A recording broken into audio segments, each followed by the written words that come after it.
Hola, soy Victoria y soy sobreviviente del cáncer de tiroides. Estamos en la conferencia de sobrevivientes de cáncer de tiroides en Denver, Colorado.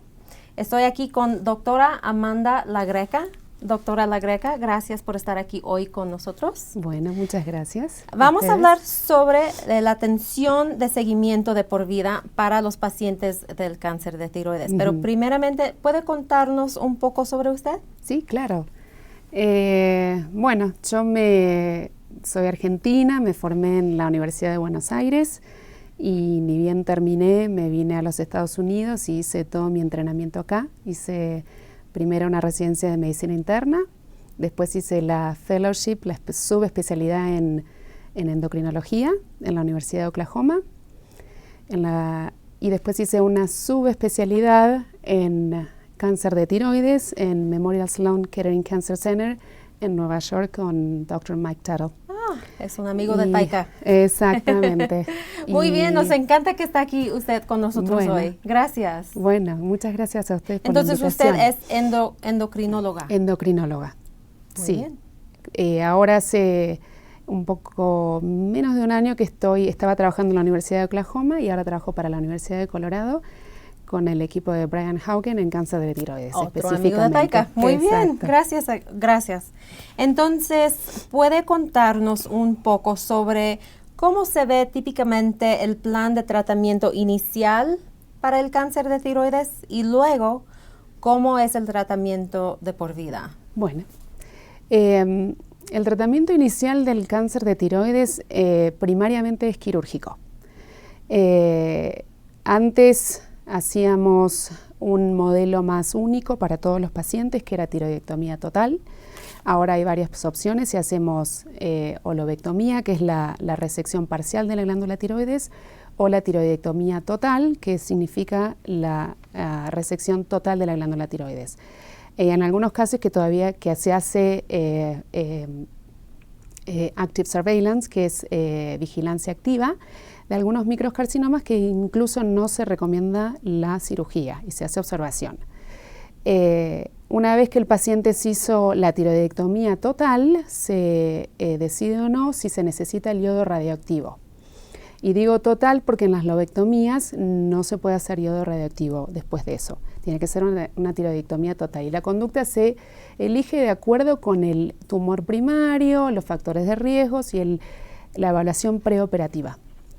Una vez que el paciente se decide o no por el yodo radioactivo, se hace esta dieta baja en yodo, a algunos pacientes se le para la hormona tiroidea, en algunos pacientes se usa otra medicación que se llama Thyrogen.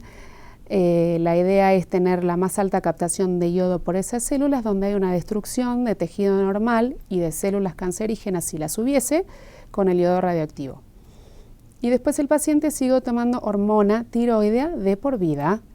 En los casos de tiroidectomía total. En los casos de tiroidectomía parcial, algunos pacientes no necesitan y otros sí. Depende del valor de la TSH postquirúrgico. Ok. Y entonces, de por vida es solamente tomar... De por vida, los pacientes lo que tienen que hacer es tomar la hormona tiroidea todos los días.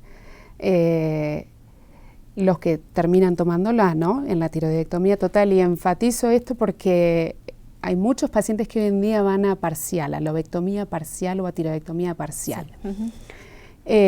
Y el seguimiento tiene que hacerse por vida con, en general, un especialista en endocrinología. Algunos tienen el lujo de tener un equipo especializado en cáncer de tiroides en seguirlos, o por ahí los casos un poquito más complicados y más avanzados, y requiere consultas al doctor. Depende el riesgo del tumor y depende de la gravedad de la situación, cada 6 meses, cada 12 meses y a veces cada 18 meses, y de ahí incluye en general la visita al doctor, el examen físico, la tiroglobulina, que es el marcador tumoral que seguimos a cada visita, y el ultrasonido de cuello, la ecografía de cuello, en un lugar donde sea bien hecho, donde tengan experiencia en hacer las imágenes de la cadena cervical ganglionar para detectar alguna recurrencia que pueda llegar a ocurrir en los ganglios linfáticos, que es el sitio primario de recurrencia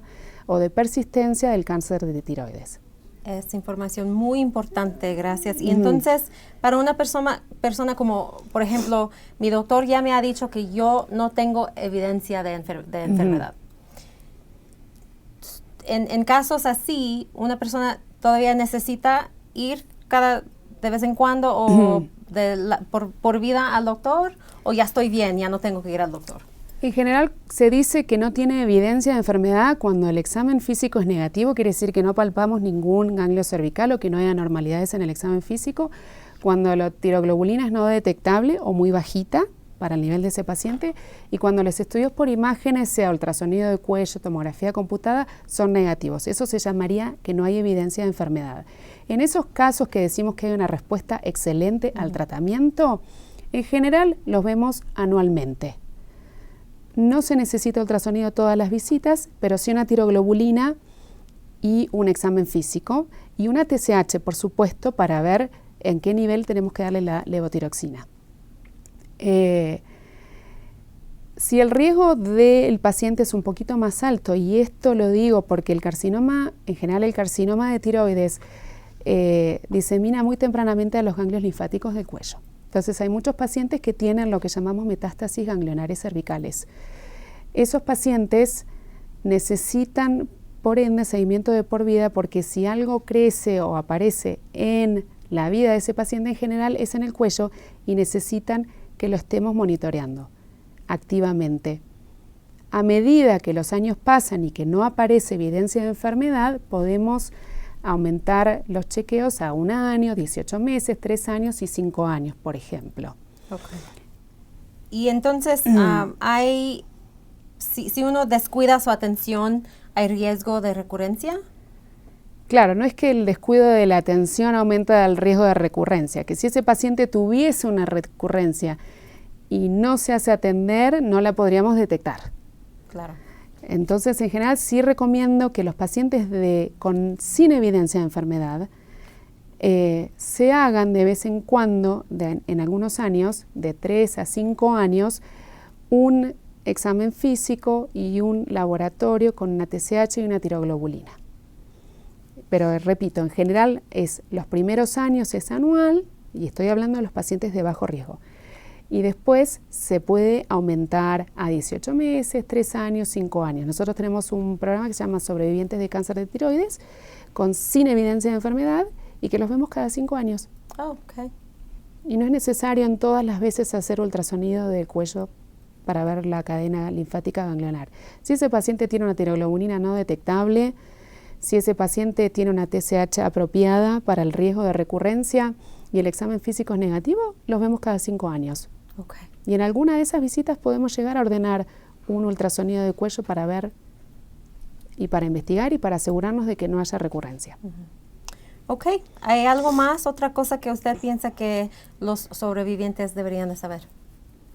Yo creo que básicamente esto, que hay a veces recurrencias tardías y que siempre tenemos que tener un estado de vigilancia en el cáncer de tiroides, porque en algunos casos puede ir a los ganglios linfáticos del cuello y en algunos puede ir a los pulmones y en algunos puede ir a los huesos. Yo atiendo todo espectro de cáncer de tiroides, por lo menos por eso veo todo tipo de pacientes. Y hay que estar atento a eso. Nunca llamamos cura, siempre decimos el paciente está en remisión. Okay. Con eso queremos decirle al paciente que mientras no veamos nada, decimos no hay evidencia de enfermedad, y estamos todos contentos y seguimos los chequeos.